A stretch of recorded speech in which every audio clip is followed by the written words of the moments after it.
Ya pemirsa, survei terbaru Carta Politika terhadap elektabilitas sejumlah tokoh yang digadang-gadang sebagai calon presiden pada 2024 menunjukkan bahwa nama Gubernur Jawa Tengah Ganjar sebagai pemegang elektabilitas tertinggi.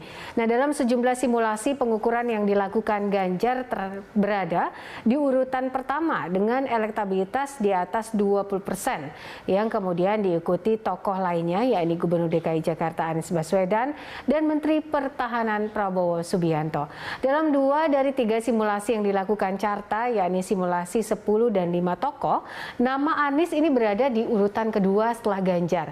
Sementara Prabowo berada di urutan ketiga, dan Prabowo saat ini hanya unggul di atas Anies yang membayangi Ganjar dalam simulasi banyak nama.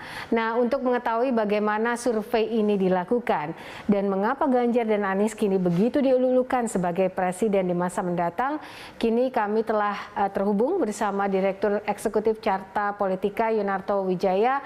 Mas Yunarto, terima kasih sudah bergabung bersama kami hari ini. Apa kabar, Mas? Terima kasih, Popi. Sama-sama. Kabar baik. Kabar sehat. baik. Alhamdulillah, senang mendengar Anda sehat. Nah, ini kemarin menarik sekali ya dengan apa yang dipaparkan oleh Carta Politika. Tapi dalam survei terakhir yang baru saja Anda rilis ya, Ganjar Pranowo digadang-gadang sebagai capres dengan elektabilitas tertinggi. Ini mengungguli tokoh lainnya. Bisa dijelaskan, Mas, mengapa hasil dari survei yang Anda lakukan ini bisa menunjukkan hal ini? Iya, sebetulnya survei ini tidak hanya berbicara mengenai capres ya. Jadi pertama kita evaluasi juga persepsi publik terhadap kebijakan pemerintah, kepuasan terhadap kinerja pemerintah, lalu kemudian terutama dalam konteks pandemi, dan kemudian kita uji juga dalam masa pandemi ini bagaimana persepsi publik secara elektoral. Nah, memang ada hal yang terkait ya, bagaimana sih situasi pandemi selama hampir 1,5 tahun ini, kemudian mengkerucut pada persepsi publik secara elektoral yang seperti ini. Dalam konteks Pilpres misalnya yang menguat adalah 2 nama, betul tadi Popi sudah sebutkan, pertama ada Mas Ganjar Pranowo, kedua ada Anies Baswedan, lalu disusul oleh Pak Prabowo Subianto, ada Sandiaga Uno, dan kelima ada Ridwan Kamil. Kalau pertanyaannya mengapa, hipotesa dan spekulasi saya, pertama dari sisi bagaimana mindset dalam kondisi pandemi, siapa sih yang diuntungkan sebagai seorang capres misalnya. Kita tahu dalam kondisi pandemi, pilihan karakter pemilih itu akan mengkerucut menjadi karakter pemilih yang pertama akan semakin rasional. Kenapa? Kebutuhannya makin jelas nih. Mereka berbicara mengenai selamat atau tidak secara kesehatan, bertahan atau tidak dalam konteks krisis ekonomi tanda kutip gitu kan. Sehingga kemudian mereka tidak lagi akan berbicara sekedar memilih ketum partai yang mana untuk jadi capres, memilih darah biru mana yang akan jadi capres-cawapres, memilih bangsawan politik mana yang jadi capres-cawapres. Seperti yang dulu kita lihat itu selalu jadi jatah para bangsawan politik atau ketum. Sekarang betul-betul meritokrasi dari pemilih akan melihat siapa yang punya kontribusi ke saya, punya kontribusi pada masa pandemi. Disitulah saya melihat kecenderungan seorang kepala daerah itu akan mendapatkan panggung lebih besar dibandingkan dengan sekedar ketua umum, dibandingkan dengan sekedar nama-nama lama darah biruka atau bangsawan politika. Itu yang menjelaskan kalau dari 5 besar yang saya sebutkan tadi, minimal ada 3 kepala daerah.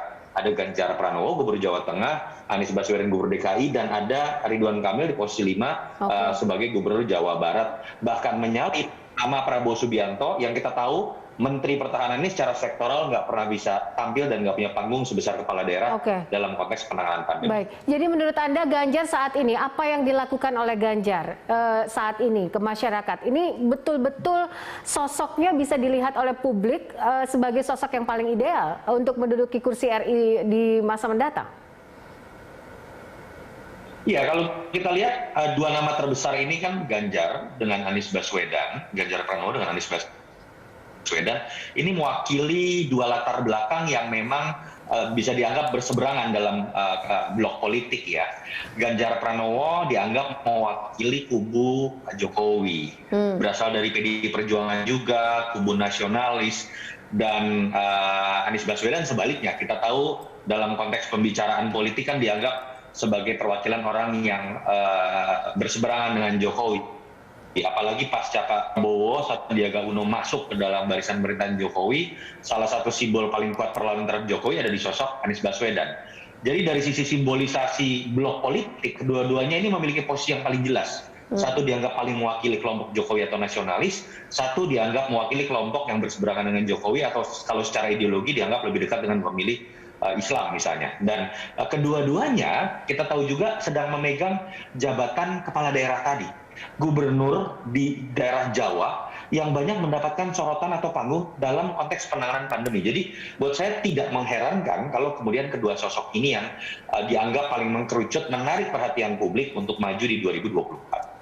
Oke, apa yang dilakukan Ganjar saat ini sehingga sosoknya itu lebih detail dilihat oleh masyarakat? Atau paling tidak bahasa lebih sederhananya profil dari pemimpin macam apa yang saat ini paling kecenderungannya dijagokan oleh masyarakat, Mas Yunarto?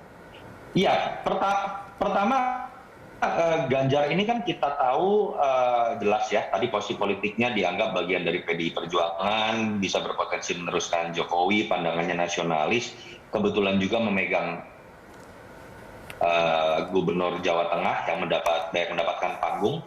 Tapi kalau kita lihat juga keberadaannya yang bukan berasal dari darah biru, lalu kemudian juga notabene terlihat merangkak dari bawah secara politik sama seperti Jokowi ya dalam karir politiknya, itu memang lebih disukai oleh masyarakat. Pasca kita tahu 2012 perubahan perilaku pemilih ini lebih mengarah kepada orang-orang yang merangkak dari bawah, bukan darah biru, bukan sekedar orang-orang yang menyandang nama besar generasi sebelumnya. Jadi memang lebih kompatibel dengan arus perilaku masyarakat kekinian, terutama menuju 2024 yang akan lebih banyak diisi oleh anak-anak milenial dari sisi jumlah segmentasi pemilih. Ditambah Ganjar terakhir di sekitar bulan Mei mendapatkan wow efek ya, momen besar ketika kita tahu ada konflik internal PDI Perjuangan yang tanda kutip seperti seakan-akan menyudutkan beliau, tidak diundang ke acara di Jawa Tengah, dianggap berkonflik dengan Mbak Puan Maharani, dan kita tahu sekarang Mbak Puan sedang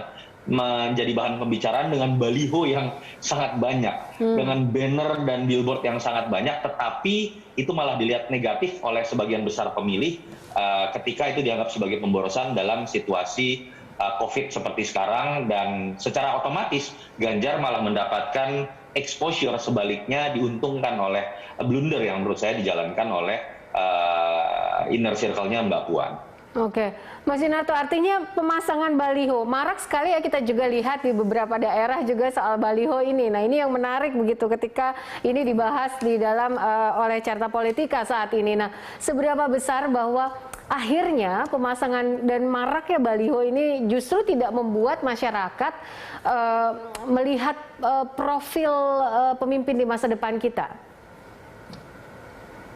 Iya, pertama yang bisa dikorelasikan kan jelas ya bahwa masifnya baliho dan banner dan billboard dari Mbak Puan atau misalnya Mas Erlangga sebagai contoh lain, kalau kita lihat bagaimana outputnya dalam konteks elektabilitas di survei Carta Politika, ternyata kan tidak memiliki korelasi sama sekali. Misalnya dalam simulasi 10 nama Mbak Puan dengan Erlangga itu ada dalam posisi 9 dan 10, hampir buncit dan buncit. Angkanya 1,4% untuk Mbak Puan dan Erlangga hanya 1%.